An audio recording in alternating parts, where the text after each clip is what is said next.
السلام عليكم مشتركاتي الغاليات واللي يشوفوا فيا اول مره، نقول لكم مرحبا بكم معايا في قناتي.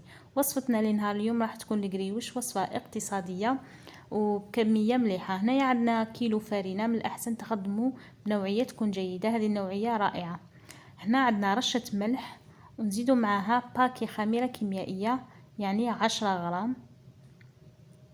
نضيفوا ملعقه من الخل. الخل راح يخلي العجينه تنبل معنا. نخلط هذه المكونات كلها مع بعض، ونضيفوا 250 غرام من الزبدة. تحبوا ديروا زبدة ولا سمن؟ انا تعجبني بالزبدة خير. نديروا معها، نزيدوا معها شوية ماء. هنا ما راحش نبسوا العجينة، نخدموها مباشرة. نضيفوا الماء غير بشوية، ونبداو نطموا في العجينة تاعنا.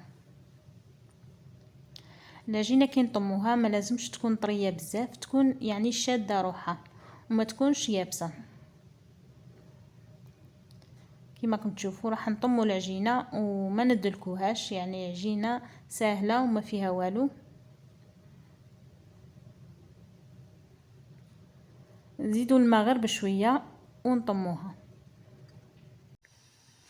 هنا فرغت العجينه تاعي باش نلمها فقط، مش راح نعجنها. ومن بعد نديرها في كيس بلاستيكي ونخليها ترتاح. اللي حاب يديرها مثلا في الليل ويخدمها مع الصباح، تقدروا تبيتوها في الفريجيدار ولا تخلوها ترتاح على الاقل ساعه.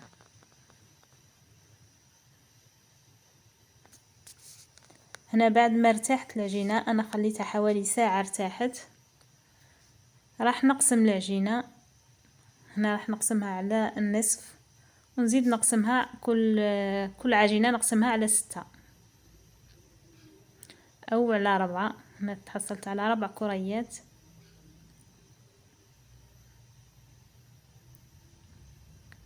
راح نكورهم بهذه الطريقه نغطيهم ونخليهم يرتاحوا.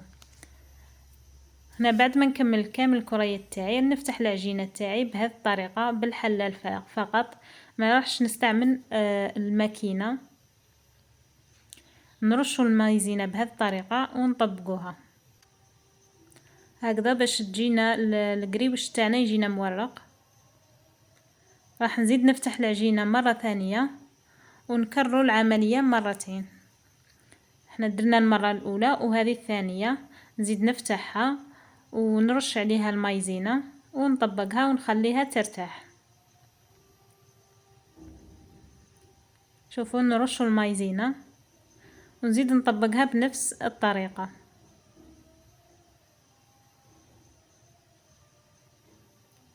نديروا المايزينا نطبقها هكذا ونخليها ترتاح حتى نكمل كامل الكريات بنفس الطريقه اللي درناها.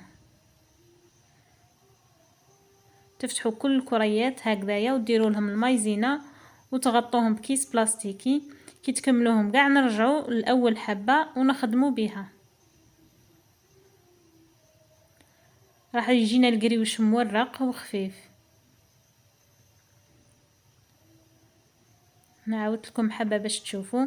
هنا بعد ما ارتاحت العجينه تاعي، نرجع لاول حبه ونفتحها بهذه الطريقه، يعني بلا ما نستعمل الاله تاع البقلاوه.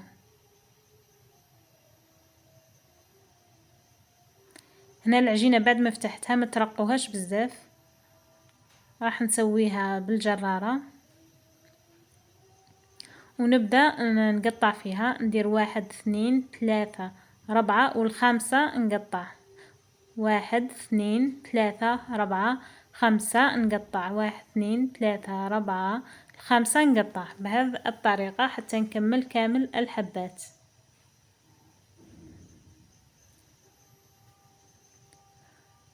هذو الحبات تاعنا شوفوا كيفاش راح نشكلوها. ندخلوا صبعنا هكذايا، نرفدوا 3 وهنا نلصقوا طرف مع هذا الطرف بهذه الطريقه، ونديروها بهذا الشكل. يعني طريقه سهله ما فيها والو، ولا شكلوها بالشكل اللي حبيتوه. جربوا هذا القريوش ساهل وراح تجيكم نتيجه رائعه. راح نعاود معكم حبه واحده اخرى. هنايا بالنسبه للحبات، الحبه اللي نكملوها لازم تغطوها، ما تخلوهاش تنشف. شوفوا نكمل بنفس الطريقة، راني نوري لكم باش تفهموا. راح نلصقوا هادو مع بعض وندخلوها هكذا من تحت، يخرج لنا هذا الشكل. كما قلت لكم هنايا لازم تغطوهم الحبات، ما تخلوهمش ينشفوا، ويعني كل ما تخدموا 7-8 اقلوهم مباشرة، ما تخلوهمش يطولوا باش يتنفخوا لنا في المقله. هكذا راح نكمل هذو الحبات كامل مع بعض.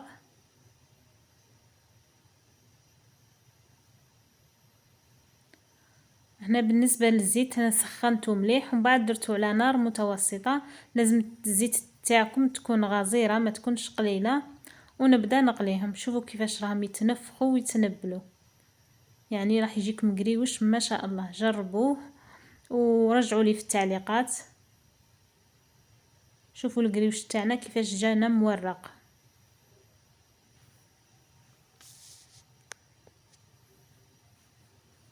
راح تعطيكم نتيجة رائعة.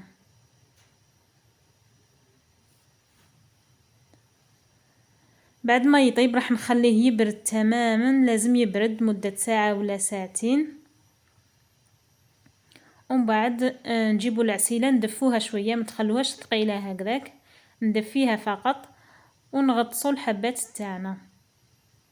راح نغطسوهم ونديروهم في كسكس حتى يقطروا مليح من العسل.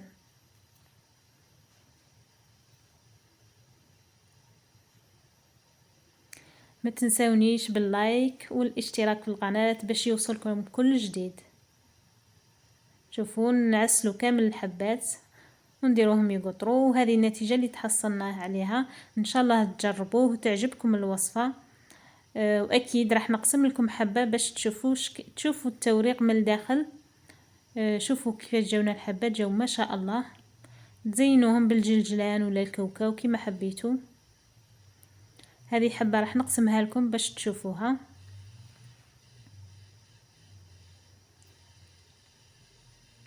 شوفوا القريوش جا ما شاء الله. ان شاء الله تجربوه وتنجحوا فيه. وصفة سهلة واقتصادية وكامل ان شاء الله راح تنجحوا فيها. شوفوا كيفاش راه مورق. ونقول لكم مع السلامة في فيديو آخر.